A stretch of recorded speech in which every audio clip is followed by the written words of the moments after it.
Hello, paring Don here. Tuturuan kitang mag-simple finger picking style guitar ng Himala River Maya.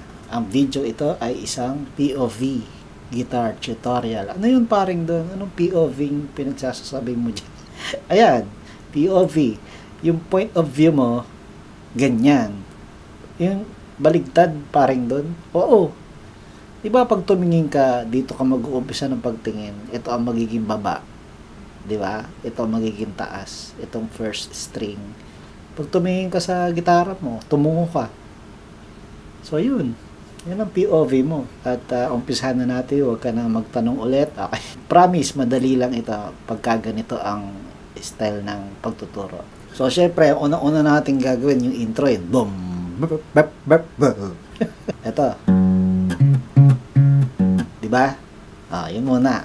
Bum, bum, bum, bum, bum. So, sa F sharp minor siya, diba? Pero, yung F sharp power chord, pwede na yan. So, ayan.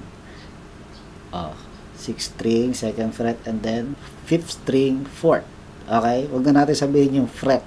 Pag sinabi kong number, fret yon. Okay? Fret number yon. Okay?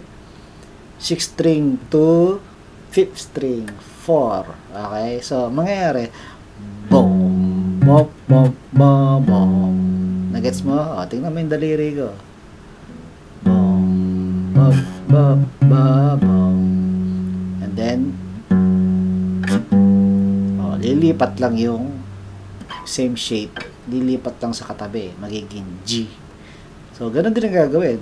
Bop, bop, bop, bop. So, ginagawa, paano yon yung string number, nagiging style 6, 5, 5, 5, 6, 6, 6, 5, 5, 5, 6, 6, 6, diba? 6, 5, 5, 5, 6, 6, lipat, 5, 5, 5, 6, 6, D. Gagawa ka ng D na chord. Okay? Pare doon, hindi pa ako marunong ng D. Huwag ka munang manood nito. Okay? So, yun lang, yung intro. And then, pag pakakantahin na natin yung gitara, pangarap ko, pa, yun, ano to, open 4th string, pa, then ngarap, ang ngarap, iipit mo, ibabar mo ang 2nd fret, and then, maglalagay ka sa 4th string, 4th, okay? At yun na. So, hindi mo kailangan patunugin ang 5th string dyan. Pangarap. Ngarap na tayo, ngarap. Yun, di ba? String 4 and 3 yun. Ngarap ko. Babalik sa 4th string. Okay? Yun. Again, open 4th, pa. And then, yung ginawa natin, ngarap. Yun. And then, isa pang 4th string na nakatuon to. Pero G na susunod. So, pwede nang ito lang ang gagawin mo. Lalagyan mo lang ang 6th string 3rd. And then, open, 3rd string. Sabay sila. And then, yung nanan. Ito yun. Tingnan mo hintuturo ko. Sorry. Hintuturo. Ayan, nag-2nd fret yon, yung 3rd string. Bitaw ulit. Okay? Ulit. Sa G. Sabay yung 6th string and 3rd na open, and then biglang 2nd fret ang 3rd string. Open ulit. And then, open 4th string. Yun yun. Ito yun. Kita mo yan? So, nilagyan ko ang 4th string 4th, and then 3rd string 2nd, and then ito yung hinliliit na gamit ko na 3rd string 4th, bitaw para maging 2nd, and then balik sa 4th string 4th, and then magdi ka, diba? And then uulit do sa la la la. Naituro ko ba yun? Sabay dapat mas magandang pakinggan. Bass, tsaka yung la la la. Diba? Siyempre, finger picking style to eh. So, magandang may bass ka laging napapatunog kapag ka may pagkakataon. Okay?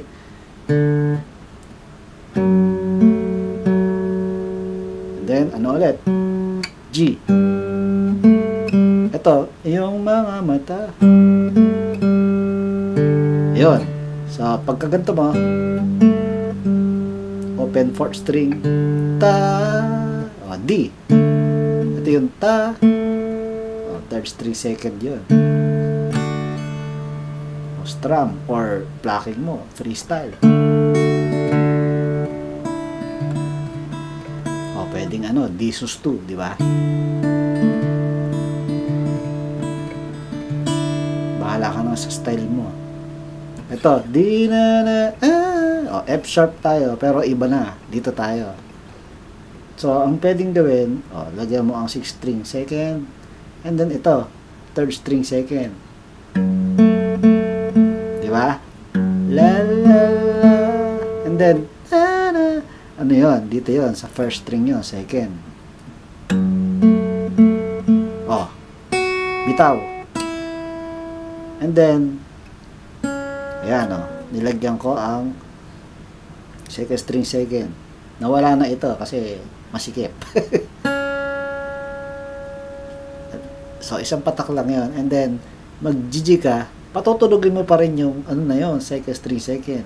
Pero sabay sila sa 6th string. Diba? And then, katabi, 3rd fret. And then, bitaw. Yung 2nd string yun, open. And then, la la la ha. Yun, ano yun? Habang naka-G ka, pwedeng mawala or pwedeng naka-steady. 3rd string 2nd. And then D. Ha. O, pinagsabay ko ang 4th tsaka 1st. And then, ginawan ko ng ano, ng style na plucking. And then again, F sharp ulit. Pwede rin naman nilalagyan ko ng salitan sa 6th string. Diba? And then 3rd fret yung 2nd string. And then huwag kakalimutan biglang patunog na bass. So G na yun, diba?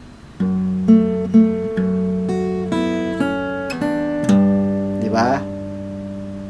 Himala. Ayan. Ano yan? Yung ano ulit? Yung kanina ulit. Yung 3rd string 2nd. Himala. Yan. May hammering effect.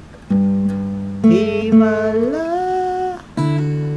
O kaya naman, pwedeng hindi pagsabay. Ito muna. Tapos, saka ka mag-bass. Diba? Ang ganda. Himala. Diba? So, saan yung la? Dito. Open 1st string and then nagkakaroon ng 2nd. Diba? Magiging D. So, again, sa G. Himala. Diba? Parang gano'n. Pwede. Maganda. Himala. Diba? Marami kayong pwedeng maisip. So, hindi lang ito basta tututok ka sa isang turo lang. Okay? Pwede kang mag-adjust ng sarili mo kung gusto mo. Para rin matuto ka mag-arrange. Kasalanan na. So, pagka D, ito yon sa 1st string yon, open. And then, babalik ka sa pagka D. Okay? Sa, and then G, la. Yung 6th string, tsaka 1st string. Naka 3rd fret pareho. La, nan. Bababa ka sa 2nd fret, itong 1st string. Then, open 2nd string. Ba. Okay? Humingi ako. Ang humingi, 3rd string yan, 2nd. Humingi, F sharp. 2nd fret ang 6th string. Ako. 2nd string, 3rd. G ulit. Ang isang. Kita mo ta? third string second. Isang open ang second string. Third and so string 3-2. Pluck mo. Isang balik sa 3. Himala. La ulit, la. Ayun ulit. Diba? Kasalanan ba humingi. Humingi ulit. Diba? Ito, G. Itong isang open fourth string, E, and then open second, sang, and then himala.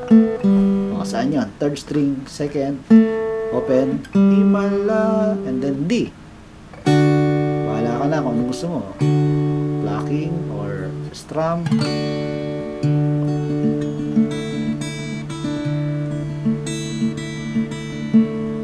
Yun. Okay na tayo.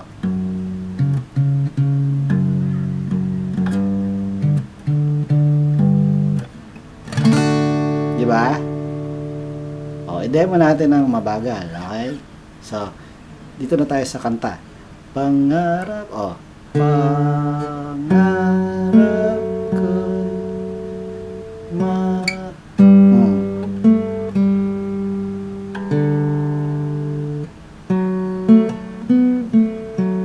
D.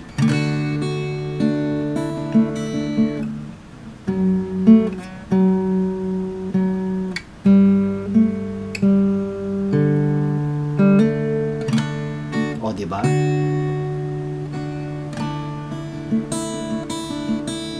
Mababago ng F sharp dito, ha?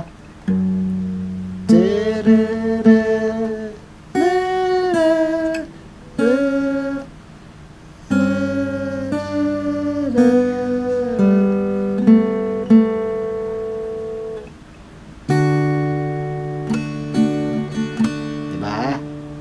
Pause ulit.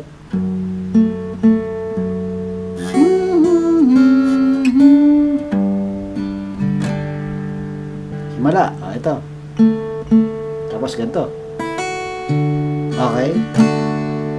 Kasa humingi ako.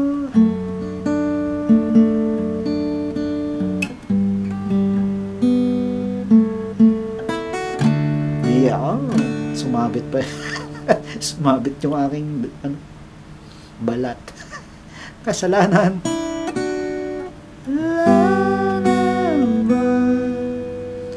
Humingi ako. Okay. Isang himala. Yan. Alright? Alright. Enjoy. Paring Dan here. Apir.